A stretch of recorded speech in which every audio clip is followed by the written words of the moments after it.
أحجام اللقطات: شوت تايب، لونج وايد شوت. اللونج شوت لقطة كاملة للجسم، تظهر الرأس والقدمين في الكادر، نركز فيها على الشخصية لأخذ الانتباه بعيدا عن البيئة المحيطة. ميديم لونج شوت، لقطة متوسطة وتظهر أجزاء الجسم بشكل أقل من لونج شوت. في هذه اللقطة تظهر الشخصية وملامحها وتعبيراتها وملابسها واكسسواراتها وحركات الجسم.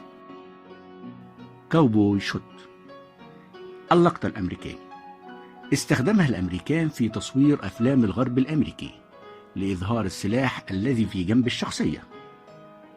ميديم شوت، هذه اللقطة توضح حركة الرسغين للذراعين وفيها حركة الجسم وتنقلاتها محدودة إلى قدر ما. ميديم كلوز أب شوت، كما نرى في الكادر أصبح أكثر تحديدا للشخصية ويعتمد على حركة الرأس والكتفين. كلوز أب شوت، لقطة حميمية للغاية للوجه بالكامل، ينقل فيها المشاعر والأحاسيس الدقيقة والتي تظهر في العينين والفم والوجه. بيج كلوز شوت، حجم أضيق للكادر، يظهر فيها الملامح أكثر وضوحا، وهذا الكادر يضع الجمهور في الموضوع مباشرة.